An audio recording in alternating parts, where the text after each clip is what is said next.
Tiba-tiba majikan Pulau Lahat tertawa bergelak, tertawa penuh kegembiraan sampai kedua matanya mengeluarkan air mata.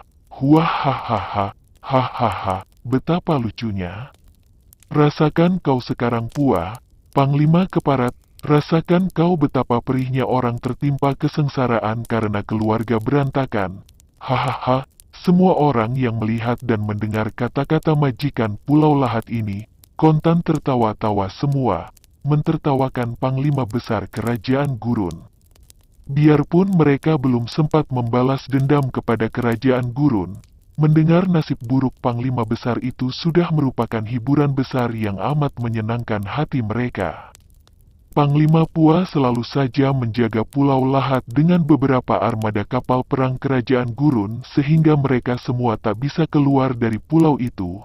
Bagi yang mau masuk ke pulau itu tak dihalangi. Yah, begitulah mereka semuanya tertawa, hanya anak perempuan itu saja yang tidak ikut tertawa karena dia agaknya tidak mengerti apa-apa, dan pada saat itu dia hanya saling pandang dengan Jambu Nada yang juga terheran-heran. Hei, kamu Jambu Nada, betapa baiknya ceritamu. Akan tetapi aku masih belum percaya kalau tidak melihat sendiri Putri Panglima Pua datang ke pulau ini. Kita tunggu dan lihat saja. Setelah aku melihat Putri Panglima Pua berada di pulau ini, barulah kita akan bicara lagi. Tangkap dia dan masukkan dalam kamar tahanan sambil menanti munculnya Putri Panglima Pua. Ujar majikan Pulau Lahat. Si Brewok dan beberapa orang yang agaknya menjadi pembantu utama majikan Pulau Lahat sudah melangkah menghampiri Jambu Nada dengan sikap mengancam. Pemuda ini maklum bahwa tidak ada jalan lain kecuali menyerah sambil menanti munculnya Megarani, karena sebelum dia bertemu dengan Megarani, melawan hanya akan menimbulkan permusuhan yang tidak ada artinya saja. Maka Jambu Nada mengangkat kedua tangannya dan berkata, "Aku tidak akan melawan, kecuali kalau kalian menggunakan kekerasan. Aku menyerah dan mau menanti di kamar tahanan sampai adik angkatku muncul." Melihat sikap tenang dan ucapan yang berwibawa ini, belasan orang yang mengurung Jambu Nada dengan sikap mengancam tadi kelihatan ragu-ragu, akan tetapi Jambu Nada lalu melangkah ke depan dan berkata, "Marilah bawa aku ke kamar tahanan. Jangan ganggu dia. Biar dia mengasuh di kamar tahanan dan layani baik-baik sampai Putri Panglima Pua muncul. Kalau dia membohong, baru kita akan berpesta membunuhnya." Ujar majikan Pulau Lahat berkata sambil terkekeh-kekeh. Hati majikan Pulau Lahat senang sekali mendengar betapa Panglima Pua keluarganya sekarang cerai-berai di mana istri tuanya tak tahu kemana, kemudian putrinya malah tersesat ke Pulau Lahat ini. Biarpun dia belum percaya benar akan cerita ini sebelum dia menyaksikan buktinya, namun berita itu saja sudah mendatangkan rasa senang di dalam hatinya. Majikan Pulau Lahat memang ada dendam pribadi pada Panglima Pua selain juga Kerajaan Gurun. Dengan sikap gagah dan tenang sekali Jambu Nada digiring ke dalam kamar tahanan, diikuti oleh pandang mata penuh khawatir dari anak perempuan tadi. Setelah rombongan itu lenyap, anak perempuan itu mencela majikan Pulau Lahat. "Kakek, kenapa dia ditahan? Dia luar biasa, berani dan pandai sekali. Dia orang Kerajaan Gurun, dia murid Panglima Pua, karena itu dia adalah musuh kita, mengerti?" Jawab majikan Pulau tegas. Anak perempuan itu cemberut, lalu meninggalkan kakek itu sambil bersungut-sungut. Sedangkan kakeknya tertawa bergelak dengan hati senang.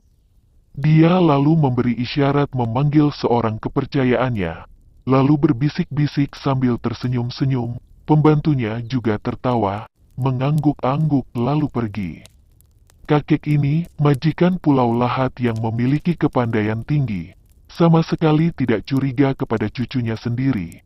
Ia tidak tahu bahwa cucunya itu tadi menyelinap dan mendengarkan perintah yang dia berikan kepada orang kepercayaannya. Jambu Nada adalah seorang pemuda yang tidak pernah mempunyai prasangka buruk terhadap orang lain. Dia belum banyak mengenal kepalsuan watak manusia, maka biarpun terhadap orang-orang Pulau Lahat, dia tetap menaruh kepercayaan. Sebab itu dia pun percaya penuh akan kata-kata majikan Pulau Lahat dan dengan sukarela dia menyerahkan diri, tidak melawan ketika digiring memasuki kamar tahanan.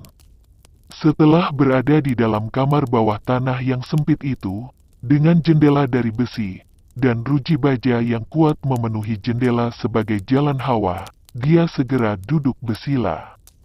Dia tak menaruh khawatir akan keadaan dirinya, akan tetapi dia merasa gelisah mengapa Megarani belum tiba di Pulau Lahat. Dia percaya bahwa majikan Pulau Lahat tidak membohonginya. Kalau benar bahwa Megarani telah berada di Pulau Lahat, tentu tidak seperti ini sikap mereka terhadap dirinya.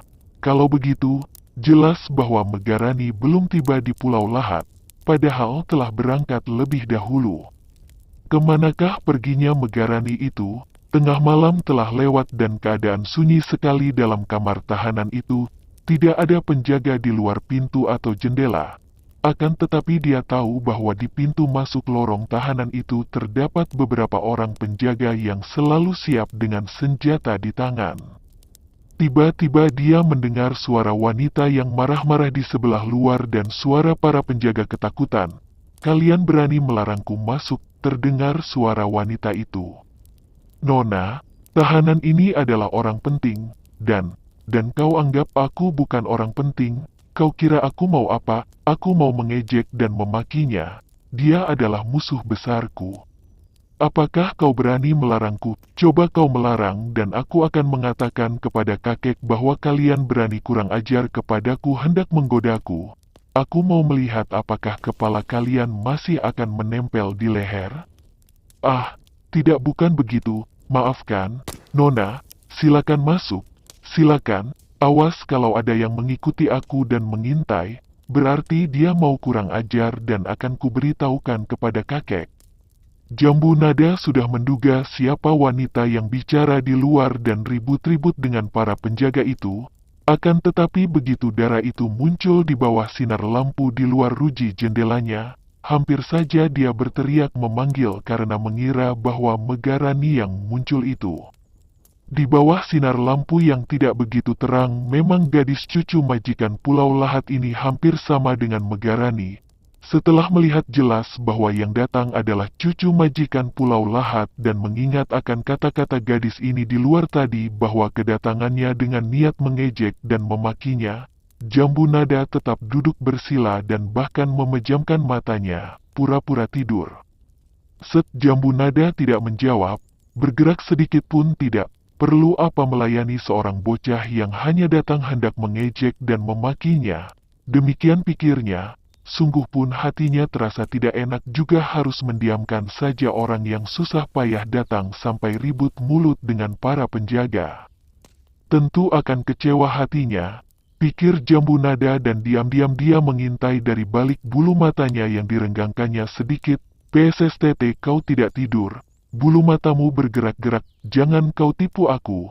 Anak perempuan itu berkata lagi dengan suara bisik-bisik dan meruncingkan bibirnya di antara ruji-ruji jendela.